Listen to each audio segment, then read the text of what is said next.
Sebenarnya awal-awal tu tak expect apa-apa pun. Kita orang just okay guys, kalau korang nak dapat phone Infinix terbaru, boleh pergi dekat TikTok Infinix guys. Alright. Kimin, macam mana nak sebut nama? Kimin ke Kemin ke, mana satu yang betul? Kimin. Kimin, okey Kimin. Tahniah dah sampai ke tahap ni. Mungkin bukan rezeki kalah 3-2 hari ni, tapi masih ada peluang. Secara overall dulu, macam mana Kimin rasa untuk perlawanan kelima-lima game tadi sebenarnya? Overallnya sebenarnya happy juga, tapi dalam masa yang sama sedih juga sebab performance saya punya team dengan saya sendiri tak berapa baik pada hari ini. Tapi happy sebab kita orang tak expected pun dapat layak sampai tahap ni. So happy tu lebih lah, alhamdulillah. Alhamdulillah, okey. Kimin first time kan main MPL musim ni kan? Pada awal masuk dah dapat peluang nak main MPL tu, adakah macam Kimin rasa tak jangka sampai ke tahap ni? Macam mana? Apa yang membuatkan Kimin rasa tim ni mampu pergi sejauh ni sampai top 4 ni?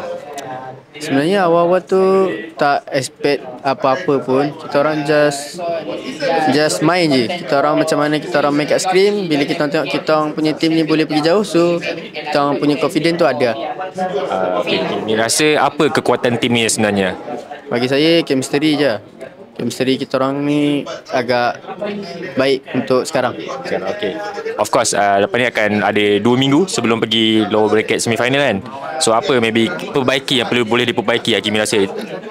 Maybe kita orang punya cara main kita orang dengan hero-hero yang lain tu lah. Cara penggunaan hero dengan rotation kita orang. Mistake-mistake kecil kalau dah leading awal tu tak boleh nak blunder macam tu. So kita orang kena baiki benda tu lah, review nanti. Kimi rasa kan dah gap 2 minggu kan. Rasa macam hilang momentum ke ataupun dia bagus untuk pasukan juga untuk maybe boleh ada masa untuk perbaiki apa yang salah? Bagi saya okey je. Kita orang lagi saya rasa lagi okey dapat gap selama 2 minggu sebab playoff kan seminggu je kan kita orang gap, so tak dapat nak explore banyak lagi hero. So maybe dengan masa 2 minggu kita dapat ni, maybe hero-hero yang kita orang bawa nanti pun akan jadi lain, maybe meta pun akan bertukar juga. So nantikan je lah.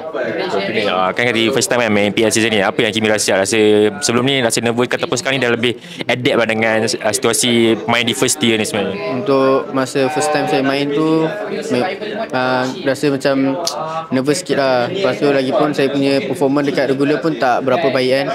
So alhamdulillah saya dapat bounce back untuk main lebih better lah dekat playoff ni.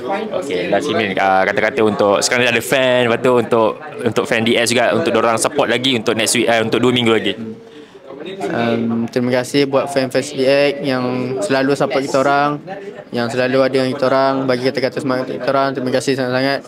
Dan jangan lupa tengok game kita orang nanti 2 minggu lagi guys. Alright, Kimin, all the best bro. Thank you. Thank you. Good luck.